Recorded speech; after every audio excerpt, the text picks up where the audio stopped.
bienvenidos al segundo día del ciclo sobre equilibrio digital, métodos contemporáneos para el estudio de la historia. Esta tarde, en primer lugar, estará con nosotros Juan Vicent, que es doctor en Historia por la Universidad Autónoma de Madrid. Está en el Consejo Superior de Investigaciones Científicas, donde lleva mucho tiempo trabajando sobre el tema del arte rupestre, de la aplicación de la imagen a la investigación y otras cuestiones afines que hoy nos contará. Juan Vicent. Muchas gracias, José Antonio. Bueno, quisiera empezar, como es de rigor, pero además lo hago con mucho placer, agradeciendo a la Fundación MAPFRE la posibilidad de estar aquí esta tarde y felicitándola por la iniciativa de organizar este y otros ciclos en los cuales pues, nos da la oportunidad, que yo aprecio mucho, a investigadores, académicos, de salir un poco de nuestro gueto, como decíamos antes, y comunicar un poco a un público más general el sentido y el resultado de nuestro trabajo. Por eso mismo, pues también tengo que pedir un poco disculpas porque no estoy habituado a dirigirme al público en general, sino a auditorios académicos, y me resulta un poco un reto el ser capaz en un tiempo muy corto de transmitirles todas las cosas que me gustaría contar aquí. En fin, desde luego es una gran satisfacción estar aquí, entre otras cosas porque el resto de los ponentes que participan en este ciclo tienen un gran nivel y me siento muy satisfecho de estar aquí. Y te agradezco además, José Antonio, el haber pensado en que este tema en concreto, que es en cierto modo bastante marginal, pues pueda tener interés, y espero así comunicárselo a ustedes. Dicho lo cual, pues voy un poco a hablarles en términos generales de qué es el objeto o el objetivo más bien de esta charla, que es al menos dar una visión general de algunos de los aspectos en los que las tecnologías de la imagen digital inciden en la investigación de un tema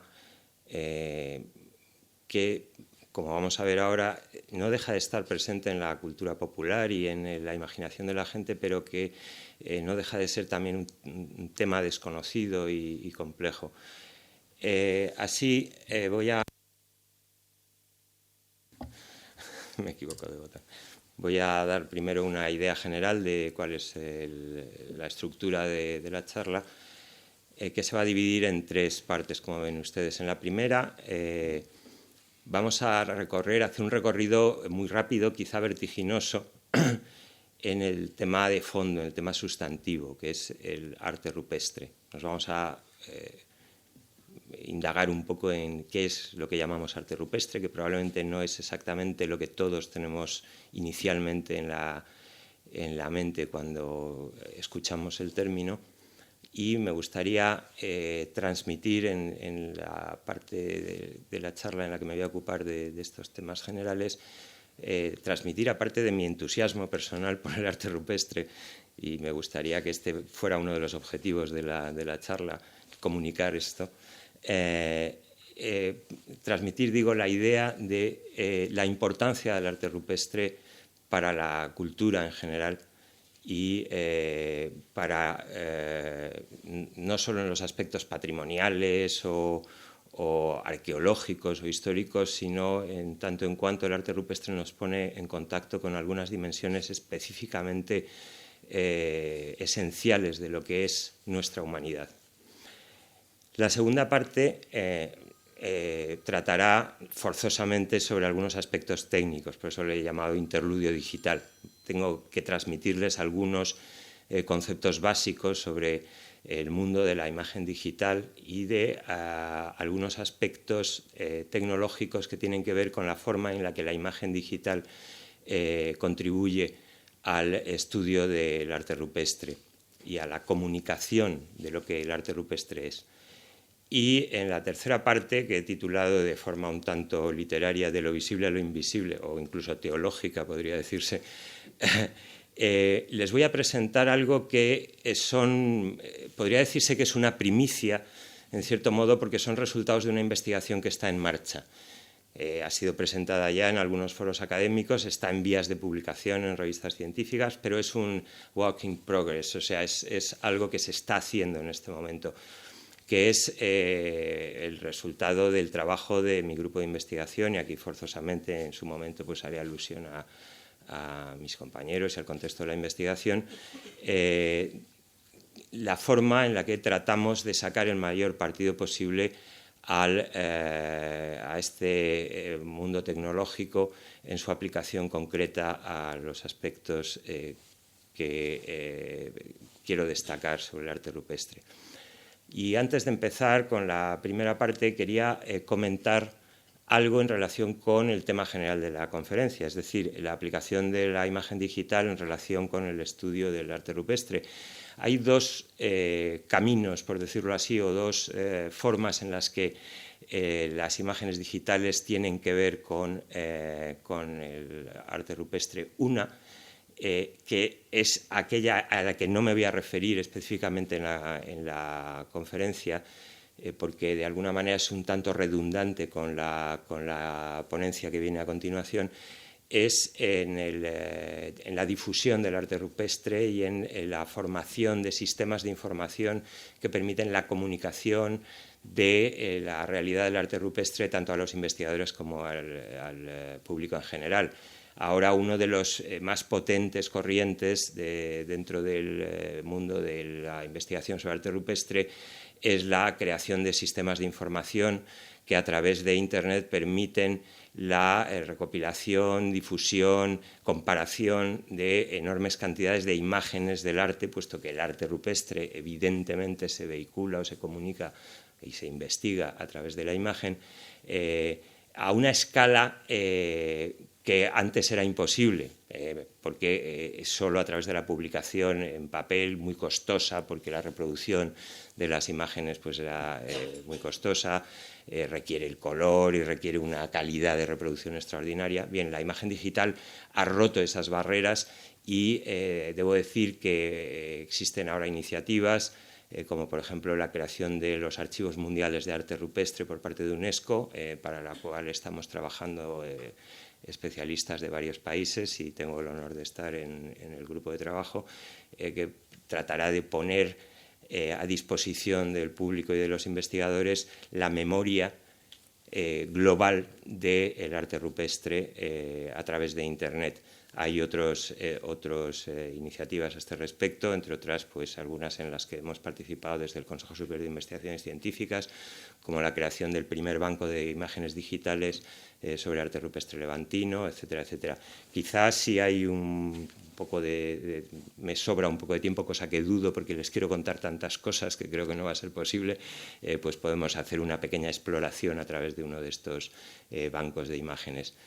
La comunicación, la difusión de imágenes de arte rupestre es uno de los terrenos en los que claramente ha incidido la revolución digital en el terreno de la arqueología del arte rupestre. Y la otra es, en la que me voy a centrar porque me parece que puede tener interés el comunicarla en público, es la forma en la que las imágenes digitales han revolucionado o están cambiando la forma de aproximarnos los investigadores a la realidad material del arte rupestre, es decir, lo que podríamos llamar la arqueología sustantiva del arte rupestre. La forma en la que utilizamos las imágenes digitales y las tecnologías digitales en el esclarecimiento, en la conservación también, que es un factor importante, ya veremos, del patrimonio rupestre. Y dicho esto, pues vamos a empezar directamente a hacer una rapidísima exploración sobre el mundo infinitamente rico, infinitamente sugerente del arte rupestre. Y vamos a empezar en esta simpática tiendecita de la ciudad mexicana de Cholula, en el estado de Puebla. En septiembre, estando allí por motivos profesionales, pues me sorprendió encontrar una tienda de recuerdos, de souvenirs, llamada Arte Rupestre. Y aquí verán ustedes que entre las cosas que se ofrecen a los turistas para comprar, abajo de la imagen pueden ver que es arte rupestre. Y esto me sorprendió porque el arte rupestre precisamente es una cosa que que uno no puede llevarse a su casa. Es el único tipo de arte que no puede esperar ver uno en una exposición en la Fundación Mapfre o en cualquiera de las estupendas salas que hay en Madrid, sino que necesitamos forzosamente llegar a los recónditos lugares, a veces inaccesibles, donde está, para poder disfrutar directamente del aura, como diría Benjamín, de esta manifestación creativa. El arte rupestre no es algo que esté sobre soportes que se puedan mover, y esta es la definición básica de arte rupestre. El arte rupestre está hecho sobre las rocas. Siempre pensamos en las cuevas cuando hablamos de arte rupestre, y efectivamente las manifestaciones más espectaculares, aquí estamos viendo una imagen de una de las grandes salas de la cueva de Lascaux en el sur de Francia, quizá una de las, junto con Altamira, una de las capillas sixtinas, por usar el tópico del arte rupestre. Sin embargo, el arte rupestre en cueva es realmente minoritario, es una manifestación que está asociada con momentos culturales extraordinariamente concretos, y si bien es cierto que hay numerosas manifestaciones de arte rupestre en cueva, la mayor parte del arte rupestre es al aire libre.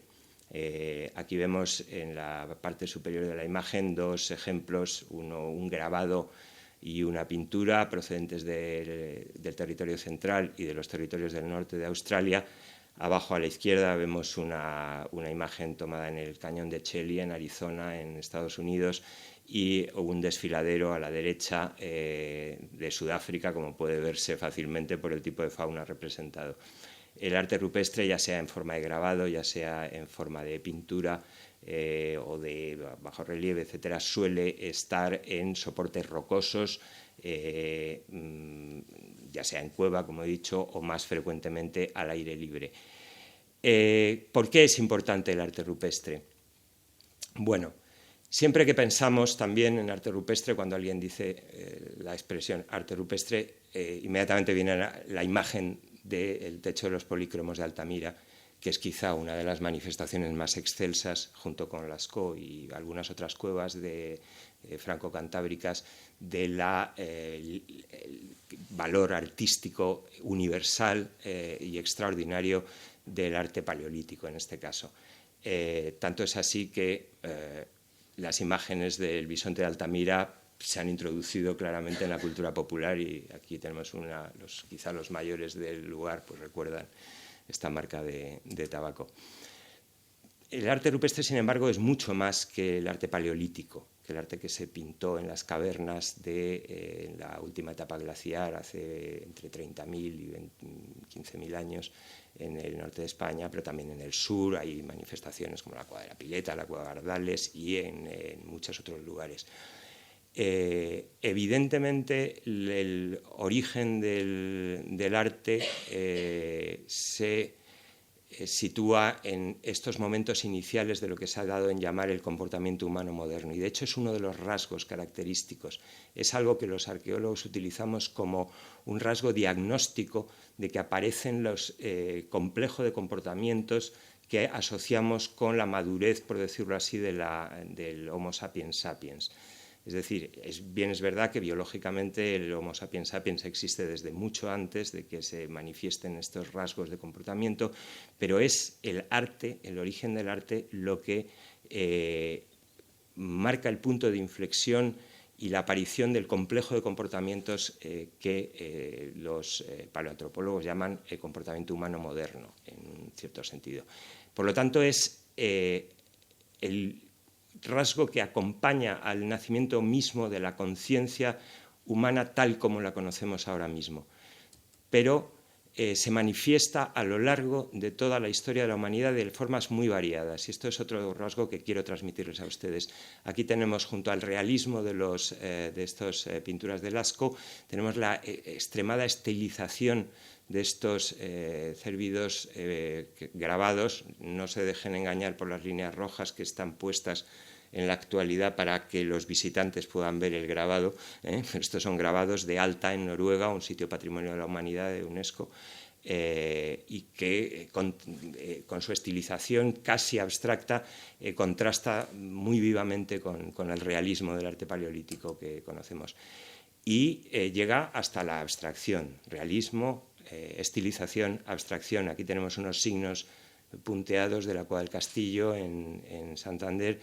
Y hay que decir que, aunque los motivos naturalistas son frecuentes, son mucho más frecuentes los motivos abstractos, los signos, la utilización del grafismo como medio de comunicación. ¿Cuál es el origen de estos rasgos de creación gráfica asociados con el comportamiento humano en todas las épocas? Bueno, esto es una discusión que dejo aquí planteada y que a lo mejor se puede plantear en el coloquio, pero que no es el tema, aunque me encantaría que pudiéramos hablar sobre ello, discutirlo. Aquí tenemos, a la izquierda tenemos un habitante de Papúa Nueva Guinea con su espectacular arreglo de body art, como se diría actualmente, que es quizá el origen mismo de la costumbre de pintar las paredes, por decirlo así. Es decir, lo que nos queda de la creatividad gráfica de las poblaciones más primitivas es solo el arte rupestre, porque es lo único que se ha podido conservar. A la derecha vemos una pintura del territorio norte de Australia, de Kimberley, en el cual pues, podemos ver unos personajes que recuerdan vagamente al papú de la izquierda. Efectivamente, el arte rupestre es el resto, bueno, y evidentemente esta costumbre de pintar nuestro propio cuerpo se llega hasta la actualidad, incluso puede decirse que explota en el momento contemporáneo en el cual pues, el tatuaje vuelve a ser una cosa extremadamente frecuente. El arte rupestre, digo, es simplemente el resultado de un proceso de fosilización de toda una creatividad gráfica que se manifiesta, pues aquí vemos el ídolo del Peñatu en Asturias, que es muy posterior a las pinturas paleolíticas que hemos visto hasta ahora, es de la Edad del Cobre posiblemente, y que representa un motivo, una divinidad oculada que vemos en un montón de soportes, desde estas placas de esquisto portuguesas que hay en la ilustración de la derecha, los ídolos oculados de otros lugares de España, o esta cerámica del poblado de los Millares con el mismo motivo. Es decir, pensemos en los textiles, las manifestaciones de pintura sobre soportes perecederos, la decoración de las viviendas, etcétera, etcétera. Lo único que nos queda es el arte rupestre, pero lo que nos queda es la única visión que tenemos sobre la conciencia de la humanidad más primitiva. Aquí estamos viendo, para dar una idea de la universalidad temporal del arte rupestre, que, como he dicho, nace con la conciencia, con el comportamiento humano moderno, a principios del Paleolítico Superior. Vemos una de las galerías de Lascaux de nuevo, y lo que es el arte callejero actual, que no deja de ser de alguna forma arte rupestre en cierto sentido, y quizá lo que les estoy diciendo pues le pueda chocar a alguien, pero bueno, hay una evidente analogía. Están creándose espacios en los cuales, por motivos religiosos, por motivos rituales, por motivos funcionales, el impulso de decorar gráficamente las paredes está vigente. Por lo tanto, tenemos que uno de los rasgos fundamentales por los que es importante el arte rupestre es porque nos pone en contacto con algo que es universal temporalmente en todo el recorrido del ser humano, tal como nos identificamos con él. Es decir, no porque la humanidad previa no sea humana, sino porque es aquí cuando la conciencia del comportamiento humano moderno aflora y se manifiesta. el arte rupestre no es solo algo que ocurre en la prehistoria o en esta especie de primitivismo social que podemos ver asociado al arte callejero, aunque habría mucho que discutir al respecto, sino que está a lo largo de toda la historia de la humanidad. Esto que estamos viendo es el llamado friso español del Cañón de Cheli, en el cual una expedición española militar del siglo XVII es representada así por los indios navajo. Vemos perfectamente los sombreros, las espadas, la cruz, etcétera, etcétera. Es decir, es un testimonio, una crónica de una vivencia histórica que ocurrió en el siglo XVII. Y en la actualidad, las pocas comunidades, llamémosla con muchas comillas primitivas, que siguen teniendo la fortuna de mantener sus formas de vida, siguen en muchos casos practicando y reconociendo el arte rupestre como un rasgo identitario. Aquí vemos unos miembros de una comunidad aborigen del norte de Australia en uno de sus lugares rituales en el cual están representados, no sabemos qué, pero probablemente ellos nos lo pueden contar porque siguen practicando todavía el arte. Y me gustaría contraponerlo una vez más con nuestro arte callejero moderno, porque vemos aquí cómo de alguna manera hay elementos gráficos que se repiten o que aparecen dentro de la enorme variedad de experiencias que el arte rupestre muestra. Un recorrido a través del tiempo se debe contraponer a un recorrido a través del espacio, porque el arte rupestre no solo es universal en el tiempo, es decir, algo asociado con toda la vivencia de la humanidad moderna, por decirlo así, sino en el espacio. Está presente en los 5 continentes, desde el círculo polar ártico hasta el extremo de Sudamérica, y a veces con sorprendente coherencia en la aparición de símbolos como son, por ejemplo, las manos. Aquí vemos las manos de Gargás, que son del Paleolítico superior, en los Pirineos, una cueva francesa de los Pirineos, estas manos en el territorio norte de Australia, estas manos en el Cañón de Cheli, de nuevo, que son mucho más tardías, o estas en la Cueva de las Manos Pintadas en Córdoba, Argentina. Es decir, que encontramos que sin ningún contacto entre ellos, poblaciones totalmente aisladas han manifestado la misma disposición a recrear ciertos motivos que quizá se ponen en contacto con rituales distintos o con necesidades distintas, pero que finalmente crean una misma expresión gráfica.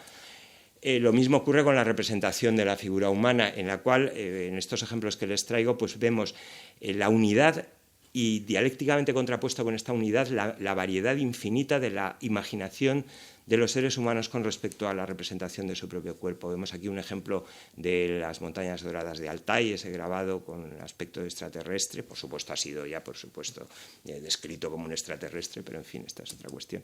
Vemos estas figuras casi geométricas del sur de China, esta extraordinaria representación de probablemente una persona con el cuerpo pintado, tatuado del centro de Australia, del norte de Australia, estos grabados rupestres de Tanum en Suecia, representando figuras heroicas con sus espadas y sus perros, este arquero levantino, luego vamos a hablar del arte levantino del oriente de la península ibérica, estos extraordinariamente semejantes bosquimanos corriendo del sur de África, este personaje aparentemente en oración del centro del Sáhara, del Tassili, estas personas cargando leña de Botswana en África del Sur también, o estos personajes también posiblemente de tipo ritual con esos cuerpos pintados de 2 colores de la Sierra San Francisco en la Baja California Sur, en México. Y una vez más, me gustaría contraponer esto con nuestro arte callejero y su forma de representar también a las personas que se contraponen con este estilizadísimo bosquimano, con todo su equipo de supervivencia, esas bolsitas que lleva colgadas, esas armas, etcétera, etcétera. Bien. Los 2 ciervos que tenemos arriba están separados por miles de kilómetros. El de la izquierda es del campo de petroglifos de Campo Lameiro en La Coruña, en Galicia, y el de la derecha procede de Tanum, en Suecia. Y las ciervas que vemos abajo están separadas por unos cientos de kilómetros nada más. La de la izquierda es de Altamira y las de la derecha son del Single de la Gasulla, en la provincia de Castellón, pero están separadas por más de 20.000 años. Con esto quiero subrayar esta idea de universalidad espaciotemporal del arte rupestre. No faltan los motivos geométricos, voy a correr mucho. Aquí abajo tenemos unos petroglifos gallegos que se contraponen a estos petroglifos de Kamchatka en el extremo oriental de Eurasia, y una vez más a una espiral en algún paso subterráneo de cualquiera de nuestras ciudades. Es decir, hay elementos que a veces tienen que ver con la experiencia. Vemos cómo los indígenas australianos han representado un vapor del siglo XIX a la izquierda, con sus marineros fumando enormes pipas, y a la derecha una serie de modelos de barcos del siglo XX. Es decir, las experiencias que esta gente ha vivido están reflejadas en el arte rupestre, y las contraponemos a unos barcos procedentes de Tanum en Suecia, los de la izquierda de la Edad del Hierro y los de la derecha de la Edad del Bronce. Es decir, tenemos toda la experiencia humana de alguna manera reflejada en las paredes, en soportes rocosos, al aire libre, en cuevas, en toda una serie de... Yo creo que por esto es importante el arte rupestre. Y no voy a insistir más en el asunto. Y ahora nos vamos a centrar un poco en nuestro arte rupestre, muy rápidamente, porque por supuesto ya estoy fuera de tiempo. Aquí tenemos todos los sitios que UNESCO ha declarado Patrimonio de la Humanidad en la península ibérica. En amarillo, al sur de Francia ven arriba esos puntitos verdes, que son las cuevas de Bessières, Lascaux, Chauvet, muchas otras. Altamira y todas las cuevas franco-cantábricas. De momento no estamos en el Paleolítico. Los sitios de grabados rupestres al aire libre de Foscoa y Siega Verde, también del Paleolítico, y el arte levantino, que es, quiero decirles unas palabras porque es donde nos hemos centrado en nuestra investigación. El arte levantino son todos estos más de 150 puntos que tenemos aquí, son muchos más los que hay y se descubren constantemente, y es un estilo muy específico que también está en la mente de todos un poco y en la cultura popular a través de algunos signos. El más popular de ellos puede ser el famoso arquero de Seix-Barral, que no es otro que el arquero del abrigo 9 de la Valltorta, uno de los motivos más populares de arte levantino. El arte levantino es un arte pospaleolítico, hay discusiones sobre la fecha, pero parece asociarse con la neolitización de la península ibérica, es decir, con una nueva ola de modernización, por decirlo así, también entre comillas, que ocurre en torno al sexto, séptimo milenio, quinto antes de Cristo. Es un estilo muy específico y muy concreto, con ese dinamismo, naturalismo, escenas en movimiento, escenas en las cuales aparece casi siempre la figura humana, el antropomorfo. Vemos los dos amigos, les llamábamos en el laboratorio, estos dos arqueros que parece que están volviendo de una partida de caza con su extraño tocado de plumas quizá. Siempre escenas dinámicas como este alanceamiento de un ciervo, o estos trepadores que están buscando miel en una colmena silvestre y están rodeados por las abejas, o esta batalla entre arqueros. En fin, el arte levantino que están viendo ustedes es realmente una manifestación fascinante que se desarrolla pues, en estos abrigos rocosos que hay en todas las zonas serranas del oriente de la península ibérica.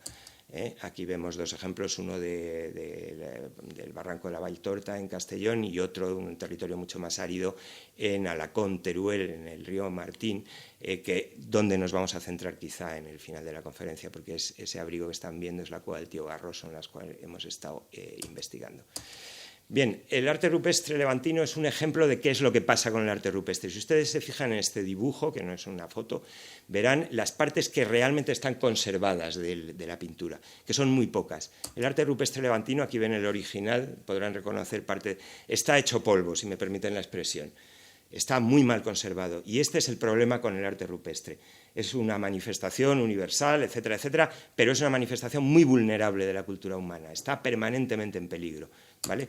Y aquí pueden ver el estado de conservación. Algunos ejemplos de cómo está el arte levantino. Hasta el punto de que en 1998 fuimos a fotografiar algunos abrigos del barranco de Valltorta en Castellón, y entre otras cosas esperábamos ver nuestro arquero de Seix-Barral y nos encontramos con esto. No está más. ¿Se ha borrado?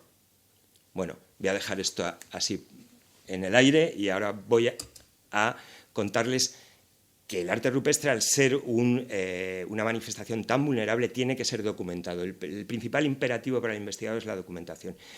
Pero la documentación es problemática. Aquí vemos nada más y nada menos que al abate Breuil, el gran patriarca de los investigadores de arte rupestre, que desde principios del siglo XIX hasta su muerte en 1961 estudió infatigablemente el arte, incluyendo el arte levantino.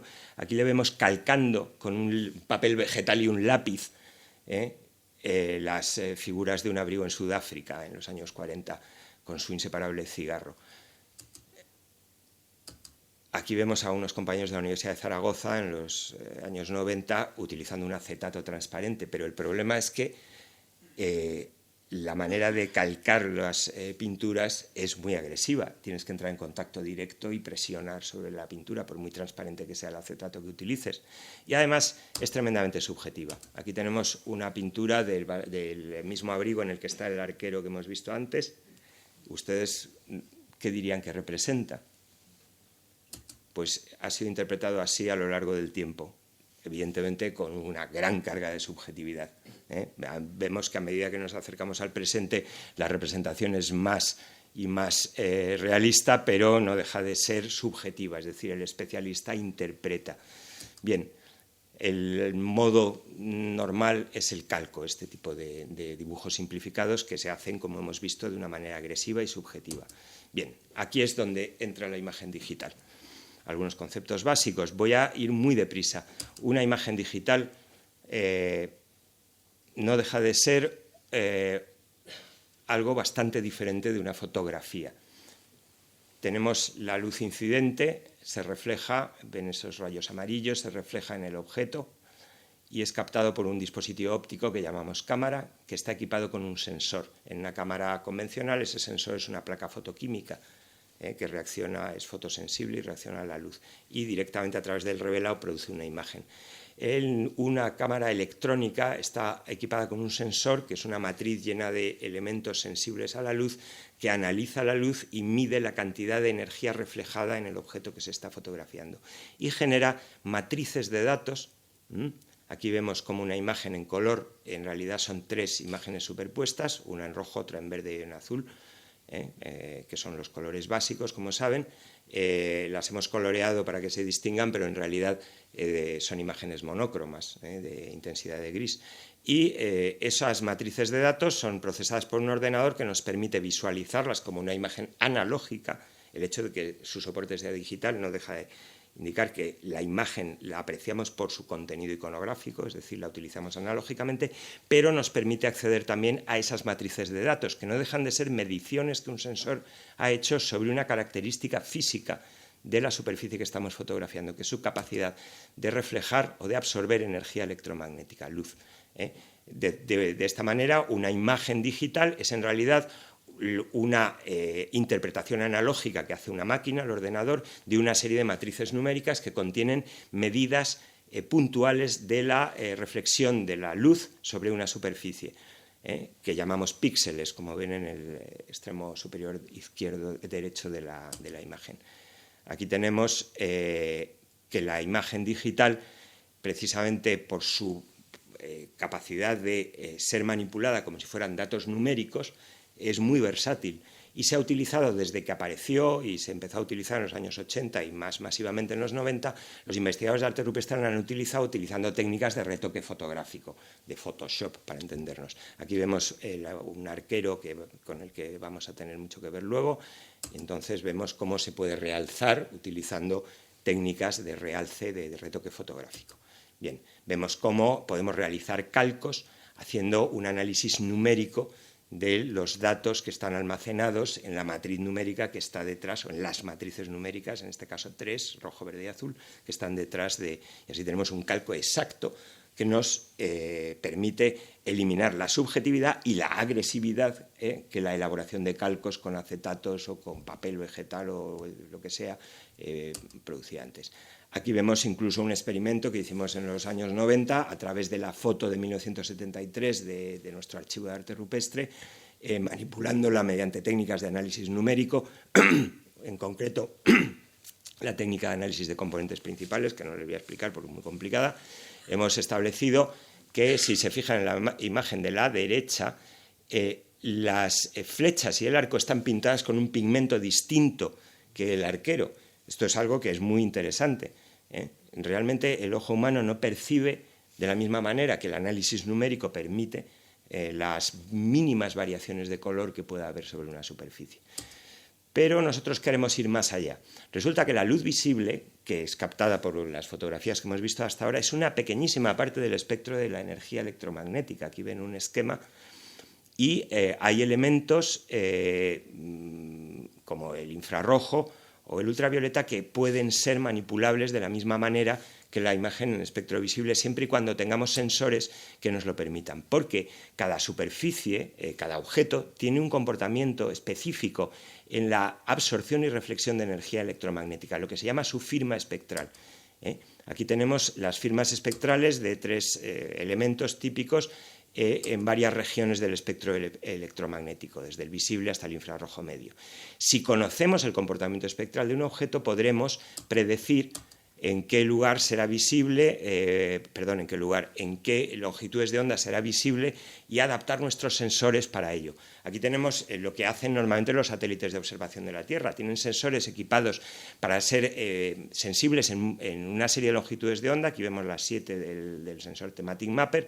Y como sabemos cuál es el comportamiento de los elementos de la superficie terrestre, podemos crear mapas temáticos de la superficie de la distribución de la vegetación, en la salud de los cultivos, etcétera, etcétera, manipulando estas imágenes. ¿Por qué no hacemos lo mismo con el arte rupestre? Bien, les he dejado aquí cuando el arquero, para nuestra decepción, había desaparecido, pero fotografiamos en infrarrojo y pudimos ver que el arquero sigue ahí. No solo sigue ahí el arquero, sino otras 2 figuras, una de las cuales, la del extremo inferior izquierdo, nunca había sido descrita. ¿Por qué no se ven? Pues porque la gente visitaba este sitio y mojaba las pinturas para verlas mejor. De hecho, la foto de Gil Carles, esta de la izquierda, está hecha después de mojar la pintura, por eso se ve tan bien. Bien, eso ha producido la disolución de la roca y la creación de una costra calcárea encima de la pintura que la ha ocultado. ¿Y por qué la vemos en infrarrojo? Aquí vemos unos detalles. Por esto, porque resulta que la costra calcárea, lo siento que esté en inglés, pero no ha habido manera de traducirlo. La costra calcárea es transparente en el infrarrojo medio, igual que el vidrio es transparente a la luz visible.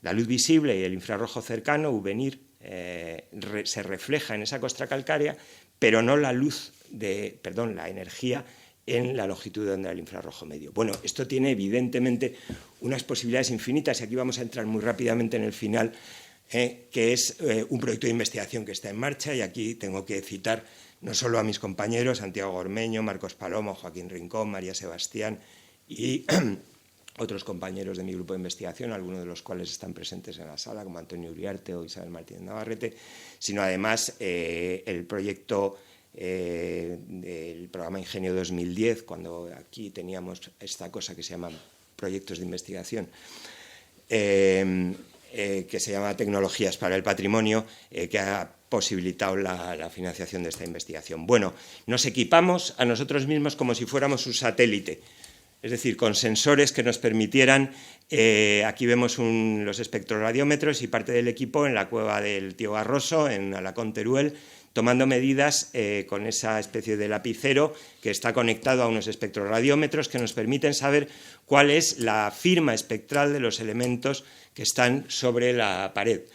Aquí vemos firmas espectrales de pigmentos negros a la izquierda, de pigmentos rojos arriba a la derecha o del soporte rocoso a la derecha también. Aquí los tenemos y esto nos va a permitir saber en qué longitudes de onda deberíamos fotografiar las cosas para poder verlas, incluso aquellas que son invisibles porque están ocultas bajo una costra calcárea, etcétera, etcétera. Y nos permite saber más cosas. Por ejemplo, esta especie de valle que hay a la derecha del gráfico es la banda de absorción característica del óxido de hierro, con lo cual sabemos que las pinturas están hechas con óxido de hierro, cosa que ya sabíamos, pero que además el soporte calcáreo también tiene de forma natural óxido de hierro, lo cual nos permite orientar nuestras intervenciones en un sentido u otro y además tener información muy útil para la... voy a saltarme rápidamente esto porque vamos muy mal de tiempo. Y, bueno, Todas estas cosas las sabemos porque hacemos pruebas en laboratorio que nos permiten comparar los espectros con los espectros que tomamos en el campo. Y la segunda cosa que necesitamos son cámaras multibanda, cámaras que nos permiten ver en el infrarrojo. Aquí vemos el dispositivo y cómo la poderosa Bosculler que nos permite ver en el infrarrojo medio. Bien. Vamos a ver qué sacamos en claro con todo esto. Aquí tenemos una parte de las pinturas en el calco de Beltrán, el maestro Beltrán, que dibujó en el 98 el abrigo del tío Garroso. Nos vamos a centrar en este arquero conocido popularmente como el tío Garroso. Y esta es la fotografía de Gil Carles de 1973. Aquí vemos nuestra poderosa cámara enfocándolo y aquí vemos la pobre imagen en la actualidad.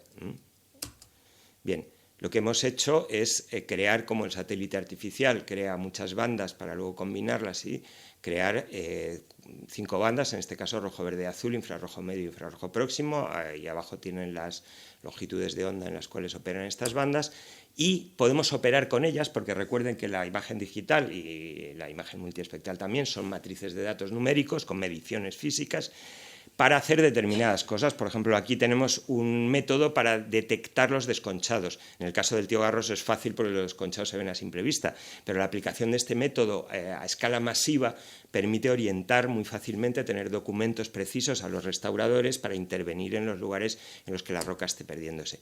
Nos permite crear un índice de pigmento que nos permite no solo ver perfectamente cómo está pintado el tío Garroso, sino también ver las manchas de pintura que hay y que no se pueden identificar a simple vista. Nos permite crear un índice de vegetación que nos permite detectar la presencia de clorofila. Y esto es muy importante. Ven esas manchas verdes, significa que ahí hay plantas o algas quizá que están perjudicando a la pintura y que no son visibles a simple vista.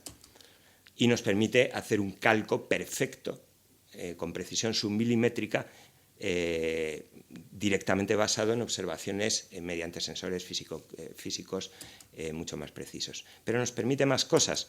Aquí tenemos esta cabrita que está pintada en negro. Bien, a la izquierda tiene una foto actual, la cabrita casi no se ve. La derecha la foto de Gil Carles, en la cual la cabrita se ve como si no estuviera rellena de pintura y el calco de Beltrán abajo. Esta es la foto en infrarrojo medio. Vemos que la cabra está completamente rellena de negro, pero además vemos, aquí tenemos su comportamiento espectral, ¿por qué la vemos en el infrarrojo medio? Y es porque en el infrarrojo medio es la parte en la que el soporte, en gris claro, está muy por encima, la reflectancia del soporte, muy por encima de la reflectancia del negro. El negro absorbe casi toda la radiación. Por lo tanto, en las zonas donde esté pintado en negro no va a haber reflejo de la roca. Sin embargo, la pintura roja es transparente en esta longitud de onda. Bien, aquí tenemos el panel central de la cueva del tío Garroso, en la cual ha desaparecido el arquero que está encima de la cabra porque está fotografiado en infrarrojo próximo y el rojo es transparente en esta longitud de onda. Y vemos la cabrita, no sé si la ven ahí, hop. Pero vemos otras cosas que no debían verse porque las pinturas son rojas. Ahí en concreto, no sé si se fijan ustedes. Y aquí vemos unas pinturas que se deberían de ver porque son negras y ya Beltrán las había dibujado como negras en su calco. Es decir, que estamos viendo unas pinturas que eran rojas. ¿Por qué? Aquí las tenemos dibujadas en el calco de Beltrán. Pues porque estaban pintadas en negro antes de ser pintadas en rojo. Es decir, hemos documentado una estratigrafía, hemos documentado un repinte. Primero se pintó en negro y quizá mucho después, o quizá muy poco después, no lo sabemos, alguien repintó ciertas figuras en rojo. Y además les añadió detalles. Este extraño boomerang no estaba en el original en negro. Fue pintado después. Y no solo eso, sino que, aquí ven ustedes, no sé si voy muy deprisa y además se ve muy mal, pero no sé si pueden identificar ustedes las figuras que se ven en el calco. Esta gran figura roja está ahí, ¿la ven? Bien. Pintada en negro, es decir, la versión anterior a la versión roja. Pero además, miren ustedes, hay una figura que Beltrán no había visto, ni nadie antes que él. Hemos descubierto que la escena negra tenía más desarrollo y que ciertas figuras no fueron repintadas en rojo. Quizá eran invisibles ya cuando se repintó el abrigo, no lo sabemos. Aquí tenemos esta figura inédita. Esto no deja de ser un descubrimiento. Es pequeñito, pero es un descubrimiento. Y aquí tenemos efectivamente el perfil, la firma espectral del negro. Bueno, voy a terminar aquí porque he llegado exactamente a mi tiempo. Me encantaría poder contarles muchas más cosas y si pudiera contagiarles mi entusiasmo. Y solo quiero decir una cosa más, además de agradecer de nuevo la posibilidad de estar aquí, de agradecer a todos mis compañeros, estén en la sala o nos estén viendo a través de Internet, solo quiero decir una cosa: este proyecto tan prometedor está parado. No hay fondos. ¿Qué le vamos a hacer? Si hay algún sponsor en la sala, podemos hablar de ello. Y con esto terminamos. Muchas gracias.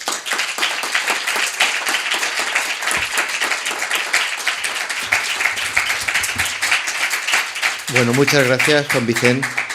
Yo creo que el público, las personas en general, estamos muy bien predispuestos hacia el arte rupestre. Hay algo que quizás nos haya venido desde la cajetilla de Bisonte, o Dios sabe de dónde, pero yo creo que estamos todos un poco sobrecogidos cuando vemos esas muestras tan antiguas de algo en el fondo tan próximo. Pero, de todas formas, nos lo has reforzado.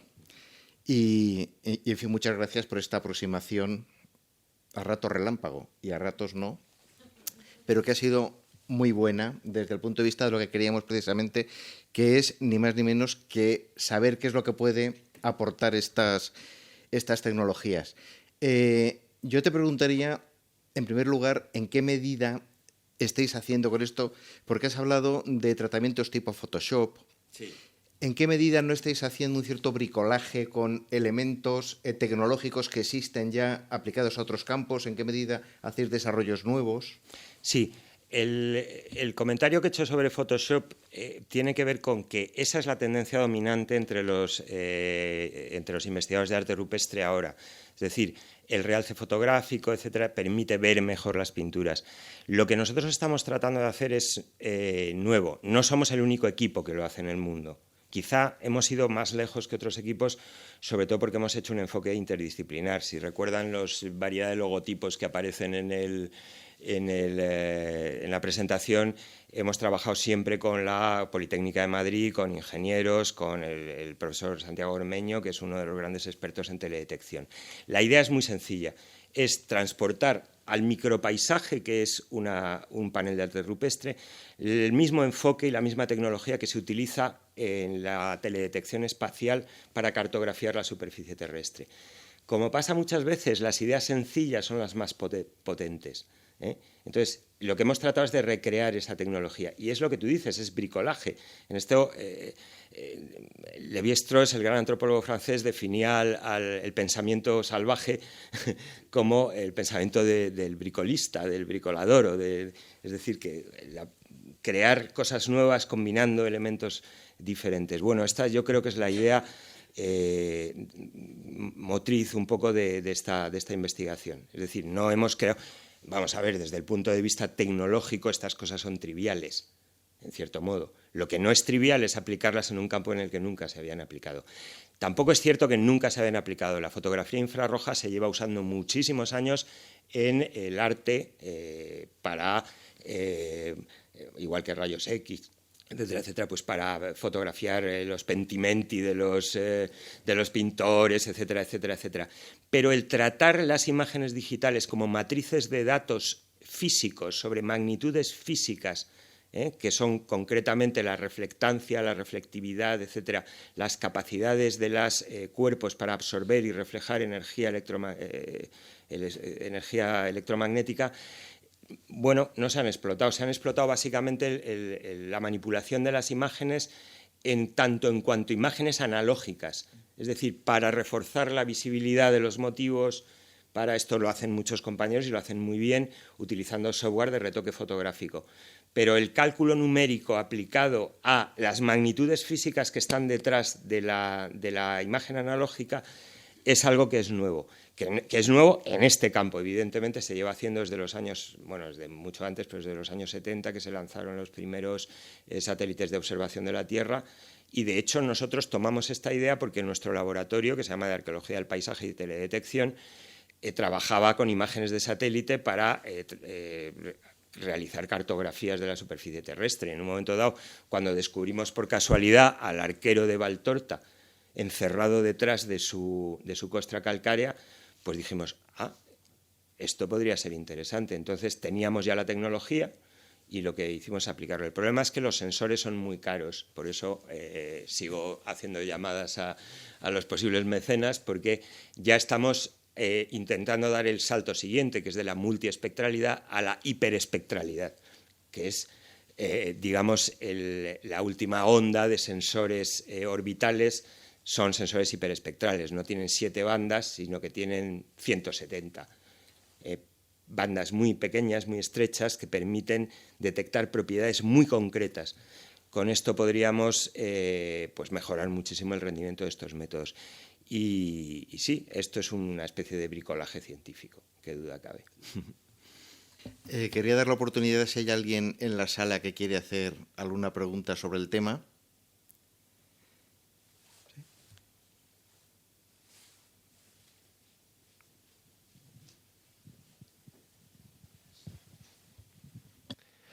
Bueno, Juan, lo primero, muchísimas gracias. Ha sido un recorrido fascinante. Quería preguntarte si todo este potencial enorme que nos has mostrado, ¿ha habido algún intento primero desde el ámbito científico al que tú perteneces por utilizarlo para ampliar la divulgación del arte rupestre a públicos más amplios? Si lo ha habido, ¿con qué resultados? Y si aparte del ámbito científico, ¿qué experiencias hay con la imagen digital, en Internet, que hayan representado un avance importante en cuanto al conocimiento del arte rupestre por públicos, digamos, a lo mejor no directamente interesados en él? Bien, realmente la contribución de esta tecnología que he tratado de explicarles es indirecta. Es decir, estamos creando las condiciones para que estas tecnologías se puedan aplicar masivamente a la recuperación y a la conservación del patrimonio rupestre. Un patrimonio que debe ser difundido y divulgado es decir, lo que estamos haciendo es la transferibilidad, por decirlo así, utilizando la jerga que se utiliza ahora en la gestión científica de esta tecnología, es indirecta. Es decir, nosotros deberíamos de transferir esta tecnología a los gestores de patrimonio para que los gestores de patrimonio la apliquen a la conservación y a la difusión del patrimonio rupestre. Pero hay otro factor que es, que lo hemos comentado antes y que quizá igual nos daba tiempo a echar un vistazo, no sé si... Ajá, aquí. Y es la creación de sistemas de intercambio y de comunicación sobre arte rupestre a ver si...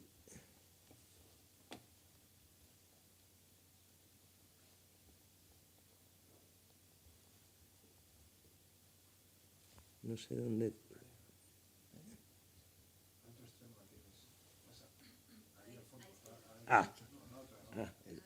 Aquí, eso es. No.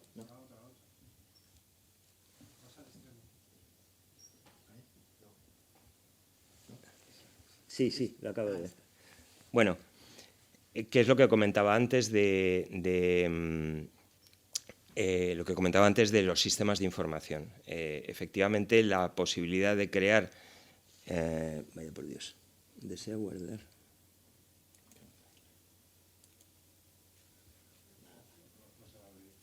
No. Bueno, pues lo dejamos. Me gustaría haberles enseñado un poco el sistema de... La gran parte de las fotografías que hemos visto proceden de nuestro corpus de pintura rupestre levantina, corpus digital de pintura rupestre levantina, que ha sido muy importante para los investigadores y está abierto al público en general, pero bueno, lamentablemente las acciones de difusión pues no nos alcanzan siempre los presupuestos, y bastante fue poner en marcha esta cosa que ahora no funciona para difundirla. Pero él comentaba la iniciativa de UNESCO de los Archivos Mundiales de Arte Rupestre. Esto sí es verdaderamente importante. Yo les invito a todos ustedes a que visiten la página de Patrimonio Mundial de UNESCO, donde pueden navegar, por decirlo así, por nuestro patrimonio mundial y ver imágenes de los sitios, no solo de arte rupestre, por supuesto, que hay que decir que son la mayor parte de los sitios prehistóricos, sino sobre todo los sitios de patrimonio mundial, y a través de una infraestructura de datos espaciales que permite navegar geográficamente. Y bien, esto es una potencialidad enorme, es decir, la posibilidad de que cuando esté funcionando este Archivo Mundial del Arte Rupestre, pues cualquiera de nosotros pueda ver cómo el cuerpo humano, por ejemplo, ha sido representado a lo largo y ancho del mundo y a lo largo y ancho de las épocas, o comparar los distintos contextos en los cuales aparecen determinados signos, determinadas, en fin, y esto no sería posible, evidentemente, sin la imagen digital. Porque, como he dicho al principio, pues las publicaciones de arte rupestre son muy caras y no se hacen directamente. En fin, hemos entrado en una nueva fase en la difusión del arte rupestre. Al mismo tiempo, pues bueno, estamos también ante la posibilidad de poder crear de forma mucho menos costosa análogos digitales de los grandes monumentos frágiles de arte rupestre. Por ejemplo, toda la polémica sobre si Altamira se debe abrir o no. Altamira no se debe abrir. O sea, tenemos una responsabilidad con las generaciones futuras, y si Altamira se abre, estamos destruyendo una cosa que no tiene recuperación posible. Construir la neocueva fue muy caro, pero podemos hacer neocuevas digitales perfectamente, y uno desde su casa puede navegar por dentro de Lascaux, por dentro de Chauvet. Si no han visto la película de Werner Herzog sobre Chauvet, pues es una experiencia, ¿no? Incluso en 3 dimensiones, es decir, que las contribuciones del arte de la tecnología digital a la difusión del arte rupestre son extraordinarias. En concreto, repito, nuestra investigación está más dirigida a crear las bases para que el arte rupestre no se destruya. Y eso creo que es una gran contribución a la difusión del arte rupestre.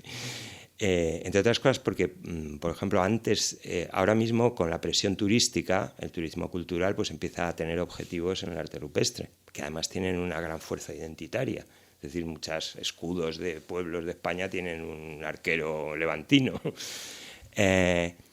Hace que los gestores de patrimonio se sientan en la obligación de limpiar las pinturas, y están limpiando cosas que están ahí y no ven.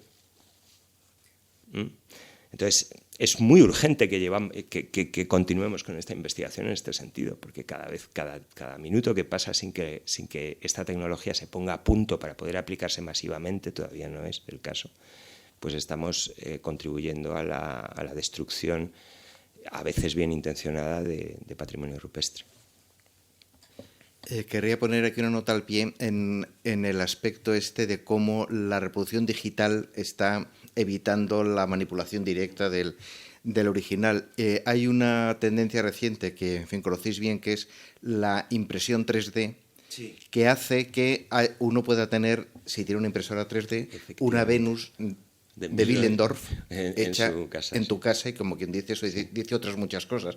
Esto no está abriendo, de hecho, un nuevo mundo a la difusión, incluso a la percepción de los objetos por parte del público general. Efectivamente, y esto hay una cosa que no he comentado aquí, porque he hablado solo de el espectro electromagnético, pero hay una dimensión del arte rupestre que es la tridimensionalidad. Muchas veces en Altamira o en Chauvet o en otros sitios se utiliza el relieve de la roca como parte de la expresión. Pero está todo el mundo del grabado rupestre, hemos visto algunos petroglifos, etcétera. Nosotros hemos utilizado, es básico en el trabajo, el generar representaciones tridimensionales muy detalladas de los soportes, porque si no, no podemos aplicar el resto de las tecnologías, porque el sombreado y tal se interfiere. En el caso de los petroglifos, de los grabados sobre roca, estas tecnologías, escáner láser, etcétera, etcétera, permiten ya la recreación de modelos tridimensionales. Y las impresoras tridimensionales permitirían la reproducción con precisión submilimétrica de los originales. Con lo cual, es posible que aquí habría que discutir si el original, por muy preciso que sea, puede sustituir al objeto, pero lo cierto es que efectivamente se pueden generar colecciones comparativas para colegios, museos, etcétera, etcétera. La gente puede disfrutar de la tridimensionalidad de los objetos y muy pronto a nivel doméstico, etcétera, etcétera. Es decir, que hay toda una serie de cosas que no he contado en la presentación y que están asociadas también con esta tecnología, básicamente el uso de tecnologías de representación 3D. Y efectivamente, pues teniendo en cuenta que la vulnerabilidad del patrimonio rupestre, por ejemplo, en el caso de los petroglifos gallegos, pues estos incendios forestales devastadores son letales para el arte rupestre, porque las rocas se craquelan, se fracturan y en cada uno de estos incendios pues desaparecen toda una serie de petroglifos. Si tuviéramos una memoria digital de esos elementos que es imposible salvar porque perecen víctimas de catástrofes a gran escala, pues esa memoria digital, que se podría comunicar además a través de Internet, pues nos daría una dimensionalidad en el tiempo muy relevante a la hora de difundir y de transferir y de conocer, ¿no? Muy bien, pues muchas gracias.